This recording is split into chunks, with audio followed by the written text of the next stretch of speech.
예를 들어서 A가 B에게 물건을 부가가치세가 없었던 시절에 700원에 물건을 팔고, B가 이제 공장이에요. 편의점에서 소비자 C에게 1000원의 물건을 팔았다. 자, 부가가치세가 없는 상태에서 만약에 그렇게 됐다면 부가가치세가 생기고 나서는 이제 계산이 어떻게 되냐면요. A가 B한테 팔 때 사실은 공장이고 이건 가게이기 때문에 가게에서 소비가 일어나지 않을 걸 알아요. 물론 이제 100개를 사가지고 한두 개는 자기 거기 가게 운영하시는 분이 먹을 수도 있고, 하지만 대부분은 팔릴 걸 알죠. 그러나 그거를 얘네 둘이 거래할 때 소비자까지 고려할 수는 없어요. 그래서 일단 A하고 B의 관계에서 공장에서 A한테 팔 때는 그냥 B를 소비자라고 간주해요. 그래서 얘가 둘 간의 관계에서는 얘가 공급자가 되는 거고, 판매하는 자를 공급자라고 불러요. 그리고 사는 자를 공급받는 자. 그래서 세금을 이렇게 700원 받을 거를 770원을 받아가지고 70원을 국가에 갖다 내는 거죠. 자, 두 번째. 둘 간의 거래는 그렇게 되는 거고요. B는 A한테 770원 주면 되는 거예요. 자, B가 C한테 팔았을 때 이제 약간 주황색으로 표시된 부분만 좀 봐보세요.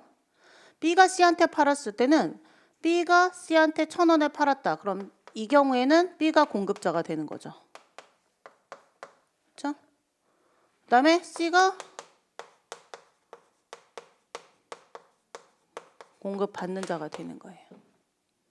그래서 B는 C한테 100원을 받아가지고요. 가격에 포함해서 1100원을 받아서 100원을 갖다 내면 돼요. 이렇게 자, A가 B한테, B가 C한테, C가 D한테, D가 E한테 언젠가 이게 공장에서 만들어서 도매한테 넘기고 도매가 소매한테 넘기고 그리고 소비자한테 가는 단계가 여러 단계잖아요. 원래 거래 단계가. 그래서 거래 단계별로 그냥 파는 자와 사는 자밖에 없어요. 부가가치세는. 그렇게 세트를 해놓으니까 업무할 때 편한 거예요. 그래서 이렇게 A가 B한테 팔 때는 A가 공급자가 되고 B가 공급받는 자가 돼서 B로부터 자기가 파는 게 700원짜리니까 70원을 걷어서 내는 거를 내도록 하고, B가 C한테 팔 때는 산 거 원래는 생각 안 하고요. B가 C한테 팔 때는 자기가 파는 게 1000원이니까 곱하기 10%인 100원을 걷어서 1100원 받은 다음에 100원을 국가에 갖다 내는 거예요. 자, 이렇게 하는 거를 단계별로 과세하는 거를 다단계 거래 단계, 판매할 때 판매 가격에 포함해서 세금을 걷는다. 다단계 거래세라고 해요. 부가가치세는 이렇게 계산을 하고요. 자, 다단계 거래세이고요.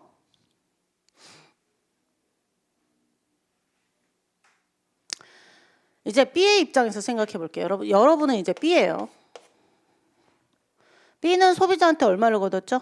100원을 걷었죠. 얘가 이제 최종 소비자라고, 얘가 최종 소비자다 라고 가정을 할게요. 그럼 국가 입장에서 이게 소비세니까 최종 소비자가 소비한 금액은 얼마? 1000원. 따라서 국가는 100원을 걷어가면 돼요. 근데 지금 화살표가 위로 70원, 100원 돼 있죠. 잠깐 B를 보세요. 100원 받았으니까 100원 낸 건 맞는데 얘는 소비자 대신 미리 낸 돈이죠. 그러면 얘를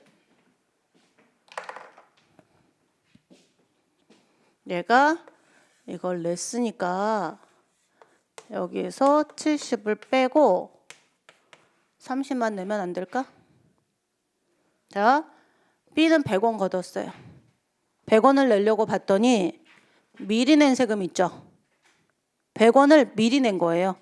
70원을. 100원 중에 70원을. 그러면 미리 낸 70원을 빼고 30원만 내면, 자, 소비자는 얼마짜리를 소비했다? 1,000원짜리.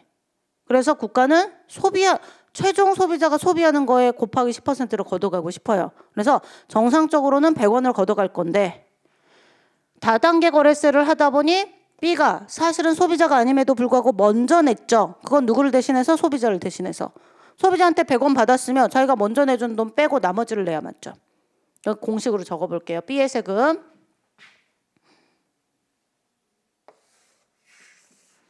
자, B가 내야 될 30원을 계산하는 거죠. 자, 자기가 판매한 금액을 뭐라고 부른다고요? 아까? 공급가액. 자, 공급가액. 1,000원. 소비자한테 거둔 돈을 먼저 계산해야 되잖아. 공급가액이 얼마? 1,000원. 부가가치세 제외한 금액 곱하기 세율 하면 공급가액이 1,000원이면 10% 곱해서 100원을 거둔 거잖아요. 그래서 얘를 뭐라고 불러요? 매출.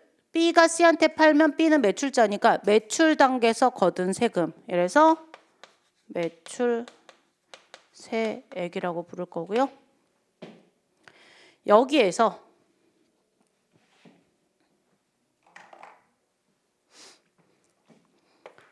아까 그림에서 얼마 뺀다고요? 70원. 70원은 B 입장에서 A한테 사온 거를 앞으로 뭐라고 할 거다? 매입 단계에서 미리 낸 세금이죠.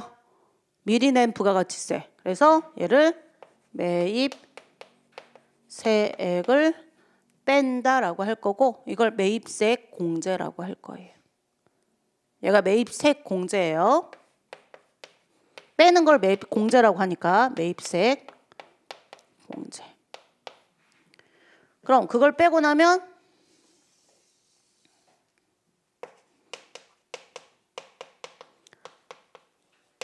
납부할 세액 얼마? 30원.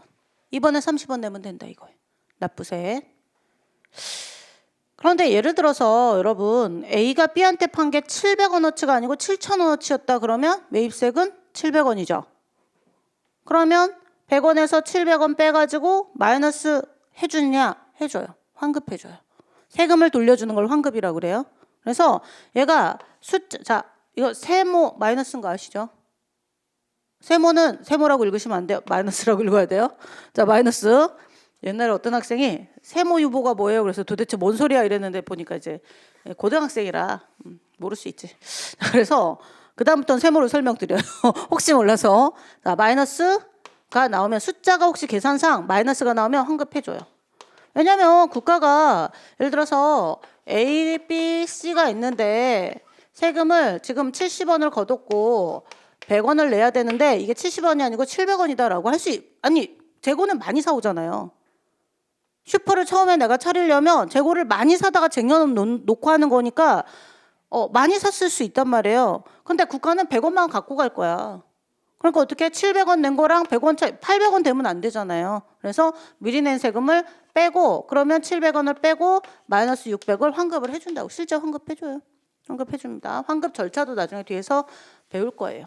배울 건데 그래서 납부세 세모가 마이너스가 나오면 숫자가 마이너스가 나오면 환급세액이다. 인데 이게 이제 밑에 더하기 빼기를 하면 차가감 납부할 세액이라는 게 있어요. 이름 기억하세요. 네 글자로 납부세액이랑 차가감 납부세액은 달라요. 얘가 나와야 그 다음 밑에서 더하기 빼기를 해요. 하시고 계산구조 외울 이거 계산 부가가치세 신고서 양식 계산구조 이거 나와요? 나와요. 계산구조. 다음 시간까지 숙제 외워야 돼.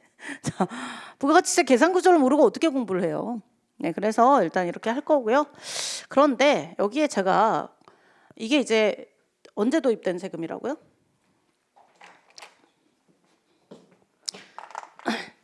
제가 좀 약간 목이 좀 아파가지고 자꾸 찡그리게 되는데 귀까지 아프네. 큰일 났다. 근데 여기 보시면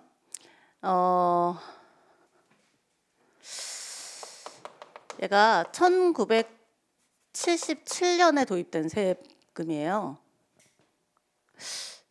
제가요 혹시 그 컴퓨터 386 아세요? 커멀 이런 거 시험 보시면 자격증 시험 386, 486, 586 뭐 너무 옛날 얘기구나. AI도 나오는 판국에 586, 펜티엄 이거 이전에 컴퓨터를 옛날 영화 보면 여러분한테는 옛날이구나. 옛날 영화를 보면 컴퓨터 바탕화면이 까만색에 초록색 뭐가 반짝반짝반짝하는 걸 도수체계라고 하거든요. 나 대학교 입학했을 때 도수체계였어. 그랬다가 2학년인가 3학년 때 그 윈도우 체계가 나와가지고 이런 신세계가 이랬었어요.